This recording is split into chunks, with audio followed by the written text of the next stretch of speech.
Welcome to Coached Soul, a podcast for a better you. Your host, Steve Hudgens, is a licensed professional counselor, and your co-host, Julia Canton, is a therapeutic coach. Together, they discuss various topics, providing a different perspective on life and insight that you are not alone. On a non-emergency basis, you may contact them at area code 918-280-8690 or coachsoul.com to provide them with new topics, feedback, or to request an appearance on the show. And now, here's your host, Steve Hudgens. Welcome back. Happy 4th of July. And we are doing this a pre-recording because Julia and I are just popping off at the mouth. Well, actually fireworks because we're enjoying today. And as we're recording, I feel like, Julia, you're a cyborg. Kind of give a description of where you're at. Well, right now, I am actually donating plasma. So it's a beautiful experience. I get to be here and do podcasts, educate myself, get paid. And guess what? I get to help save a life. So it's a win-win for everybody involved. And, for me to be still long enough to do this is like, why? I have to be honest. This is not my normal me. Still for me means I'm taking a nap or I'm meditating. So there you go. Exactly. But that's what 4th of July is about. It's about celebrating freedom and being able to be free and just enjoy what freedom is all about. And you're helping other people. And that's what freedom is. It's about helping other people. And, 4th of July, it's just a phenomenal, as a military veteran, I am proud to have served this country and just happy to be able to pop off fireworks. It is, Memorial Day is usually the start of the vacations, but to me, 4th of July is about barbecue, festivals. What do you usually do on the 4th of July? Well, I'm going to be honest with you. I shelter in. I used to go and take Miss Sassy, who's my service dog, and we'd just sit and watch the fireworks. And if we go do that, then I stay pretty far away from the activities. But we have to remember that many people have, and I just want to give my little plug here on pets. 4th of July for some of our veterans and for many animals can be extremely taxing and stressful. And so if individuals have calming drops, they can give their animals, if they can have the thunder vest around and be around them, just having that moment of realizing that our pets don't always know what to do when all the big bang is going on. And even for some of our veterans, after having many conversations with those that I know, it can also be stressful for them because it can send them back into some of the PTSD things. And so, which you and I talk about, we've had podcasts on that, it's a time for celebration for most. But for others, it can be a really, really stressful time. And so we want to be remembering that as well. And because some of those people fought for our lives, our freedoms that we get to experience. And so honoring them as well in a different way.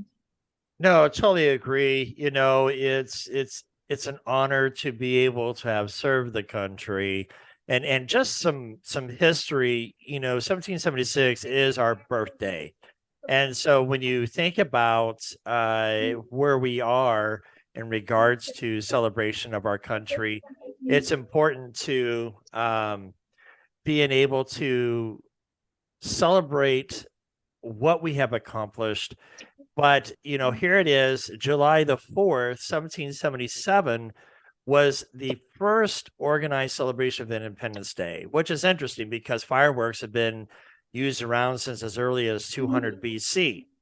And, Philadelphia, July 4th is the first one. But what's really interesting is that 4th of July did not become a holiday until 1870. After the War of 1812, when the United States again faced Great Britain, in 1870, Congress made July 4th a federal holiday, which is interesting, because then in 1941, the provision was expanded to a grant paid Mhm. holiday to all federal employees. So there's a stretch of history there. But going Yeah. back to what you're saying, Mhm. I did not experience combat. I came close in going to combat to Afghanistan, to Iraq, but I did not. But some of my comrades did, and I was very respectful for them. With you being a law enforcement and dealing with things, how much does PTSD affect you when gunshots or fireworks go off? You want to talk a little bit about your experience there? Sure. Honestly, when I was in law enforcement, I had no issue with it. I expected it, prepared for it. The training had me prepared, and so my the experience was completely different. But as our listeners may or may not know, 5.5 years ago, I had a stroke that was medication induced. And so I had a brain reset. And so when that Mm. happened, my ability, the okay, that word. Sometimes my tongue gets tied up with my cheeks in there, but the sensitivity levels were heightened completely. And so I am way, way more sensitive to it now. If I'm going to be around fireworks, then I'm probably going to have sound canceling headphones on or earplugs, even going to, like, say, the AMC or something along those lines where volume, there's like a surround sound and stuff. I have to be aware. And, but I will say that for most of the officers that I worked with in the past, they didn't really have as much issue with it. And I think that that's kind of the difference in law enforcement. We're gonna, we might be under gunfire every now and then. Okay, it's gonna be pretty rare. But some of our veterans live in firing zones while they're serving, and that's a completely different level of involvement. And so I can see and understand why they would be more reactive towards it. All those, it throws in a survival. Just lost in your bed. Can you still hear me? Yeah, it's So, interesting because I've got a person who I worked with at an inpatient hospital. He was more of a tech, and he spent time in the war. And the kids, they would get their milk out of this ice chest, and they would accidentally drop the lid, and you had this pop sound, and he would jerk mhm. sometimes. And so we tried to help the kids to realize, hey, this noise is harmful to him. If we can just be able to minimize some of the noise. But when you think about the 4th of July, we all want to celebrate, even the veterans, active duty, and those around. But just like some have said, it's a health condition for many that battle this every year, and it takes away the excitement for them to enjoy the fireworks shows. But one of the things that in an interview that I noticed at one time in CBS in Texas, especially in Tyler, Texas has a VFW, like most towns do. VFW stands for Veterans of Foreign Wars. Mhm. And for the past 80 years in Smith County, where Tyler, Texas is located, they are a safe haven for veterans with PTSD. It was beautiful. So it would be interesting for those who are listening to this podcast and celebrating. I know we have listeners in Africa, Netherlands, just a variety of people around the world that are listening. But in America, for those who are suffering from PTSD, check out your VFW.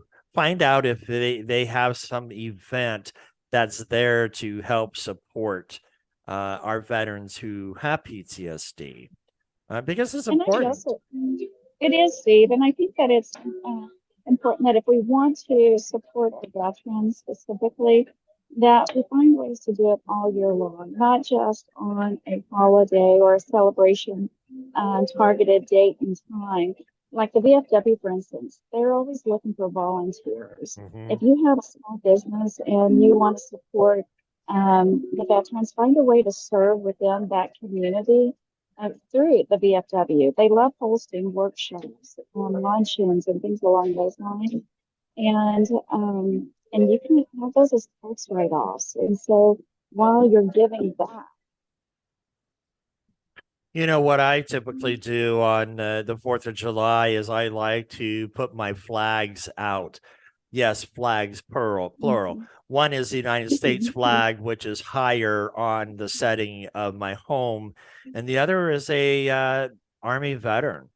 And one of the things, if people in the neighborhood see veteran flags, just be mindful of that veteran that's there. At least cohere to the city legal and state legal as far as what's required of a permit to shoot off the fireworks. But I live in my town that has permission. They have to go get a what do you call a permit to fire? Yeah, to fire off the fireworks.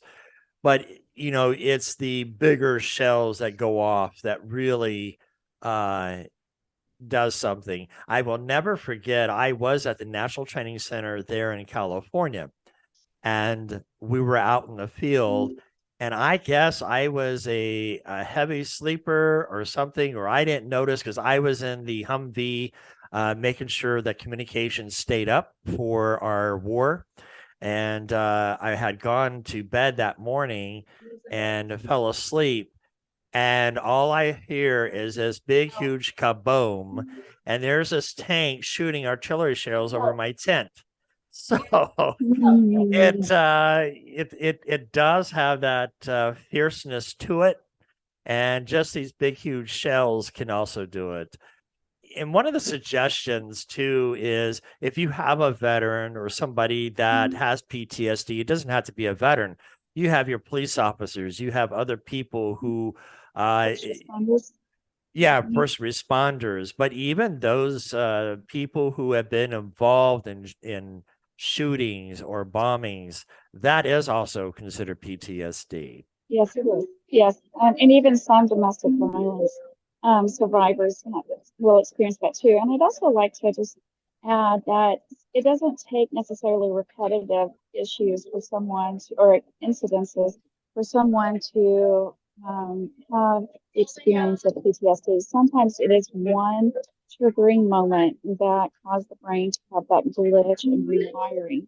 And so just because someone's had multiple, I know people that have gone through multiple traumatic experiences and they don't seem to have any connection to PTSD. And then I know some that have one incident that completely changed their life and they're living their lives are debilitated because of it. And it's a debilitating experience. And so just being mindful to hold a space without judgment for wherever the person is and what they're experiencing and why they've experienced it, I think is just a kindness that we can offer others. Totally. And some of the tips that they do recommend there in social media, if you want to Google, I call it Dr. Google if you want to kind of go that route, right? You just have to be careful of Dr. Google, just like all doctors. Sometimes they can give out bad advice. But playing the favorite music of that person as a background noise to help drown out some of the loud outside noises, if you will, can help facilitate that for sure. And the other piece that I found in just kind of digging up, not only just for veterans or survivors or people who have PTSD, it didn't dawn on me that people with dementia, Alzheimer's, can be affected by this as well. And something I didn't think about. So one of the things they say is, fireworks and loud explosions can be distressing for someone that has dementia. But if your loved one is also a war veteran, be mindful that the fireworks can be triggering and misinterpreted. So as being patient with your veteran, helping them to drown out that noise. And then Mhm. the second thing they talk about is being prepared. Even on the inside, you can still hear the loud noises. So maybe using a white noise machine in therapy. Sometimes I have Mhm. used a white noise machine, which drowns out some of the sounds or muffles whatever's behind there. An air conditioner, a fan can help create some of that white noise that are there. If people live alone, um, get them to an event with you to be on the inside, or just make sure that you have a phone call conversation or stopping in with a relative or a friend that is alone and that's there. Another thing that has helped is helping to uh to be mindful that keeping your gatherings small.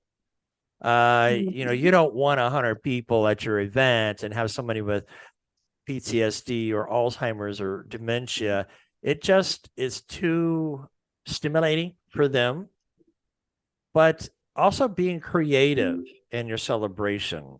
You can do patriotic music, celebrating the fourth by baked off things, but being able to have memories to go back on, positive memories to help. What are some things that you have thought about that maybe with you? What do you want people to know about how you want to be treated during this time? Well, I'm one that enjoys my solitude during that time. And I love being surrounded by a few family members or hanging out with one or two other people. Um, I don't spend a lot of time celebrating if I in the sense of big bangs and sparkly lights and stuff like that. But that's okay. I will tend to make food that is comforting and demonstrates self love. Um, snuggle with my dogs again because it also helps comfort them as well.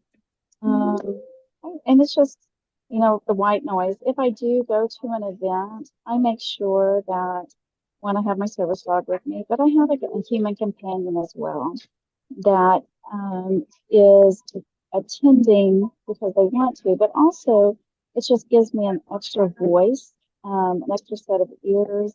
If I need to say, hey, I'm loving this right now, but I am definitely going to be needing to leave immediately, they're okay with it. Whether I stay or whether I go, they're going to be all in. So having that extra person can be helpful. You know, And I I still like. love the invite. Go Right. ahead. But you clicked off a memory about, we do talk about people and we talk about how they handle, but you brought up your service animal. And we Mhm. often forget about our pets too, being outside with all the loud noises. Pets also have stress and anxiety that they go through. So be mindful of your Mhm. pets during 4th of July, and just remember to be able to help your pets with lots of water. It's going to be probably hot outside depending Very where you hot. are. Mhm. um, I'll be up in Alaska later on in the middle of July, where it's going to be like 70 degrees, and I'm going to be happy because back here at home it's going to be 115 with humidity out the wazoo. I'm going to melt.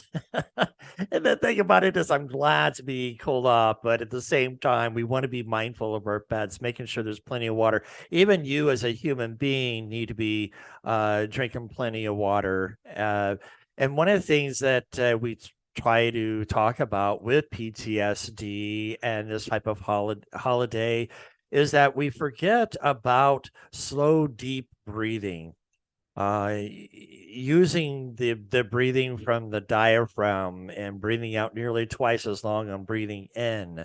So you want to breathe in to a slow count of 3 to 4 and exhale to a slow count of 6 to 8. And then just noticing how you're blowing the air using your diaphragm can usually help. So breathing, that notice your surroundings, making sure that you are in a place that you can feel safe. Because sometimes in places where fireworks are going off, you feel unsafe because of the noise.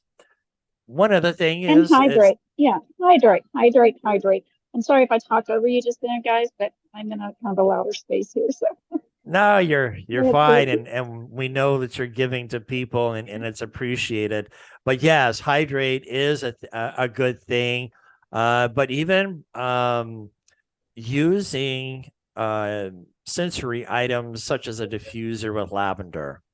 I Hmm. think there's lotions, lavender lotions that you can put on. I know there's lavender oils that you can use to help bring some of the stress down if you're feeling stressed, and especially if you're out and about with your friends, that can help. Well, and one of the other tools that I use is a pre-meditating or visualization process. And if I know I'm going into a situation where the stresses are going to, excuse me, be typically higher. Okay, I'm kind of laying on my back here. And that I can visualize the outcome that I want to have. And go ahead and neurologically get my system to be in a state of calmness before I enter that situation. And the same thing would come up if I want an optimal experience for the 4th of July. Then the day before, the night of the 3rd, I'm going to spend 30 minutes to an hour visualizing how peaceful the 4th is, how much my system loves celebrating and focusing on the good things so that my nervous system is already pre-prepared for a positive and preset for a positive outcome. And again, Julia, it's funny because I hear these drullet sounds, and just to reemphasize, she is not at a casino. She is focusing. She's giving back. She is in this plasma chair. She looks like this cyborg hook up to these lines here. It's just Julia, we do appreciate you giving back to the community more than one ways. And I do like how you said about visualization. And part of that is what I call the grounding technique. It's about practicing the 5, 4, 3, 2, 1 sensory exercise to feel centered and grounded. Well, what do I mean by the 5, 4, 3, 2, 1? And this works on kids as well. If you're out at a store and they seem agitated, just ask them, what are 5 things that you can see that are around you? Then once they name those off, what are 4 things you can hear right now? And then you work it down to 3 things you can feel, 2 things you can smell, and then one thing that some people say, can you taste? Or one good thing you're grateful for, or you can say about yourself. And the object is to ground yourself again, and just distractions sometimes like this can help. What you've been grounding yourself for quite a while in Mena, Arkansas, and getting your bearings again. And I know you're excited about sharing that opportunity too about grounding. Well, I actually went into pretty much solitude. And for our listeners, and they're fixing to know something about me that they didn't know previously, but I have a firm belief of connecting with the ground and with nature and the mountains, and whenever I get the opportunity. So I'll go bare butt naked out in the field and allow the sun to touch every part of my body, and allow my feet to connect with the ground. Um, just allow the sensory provisions that are out there in wilderness to just to allow myself to blend with it.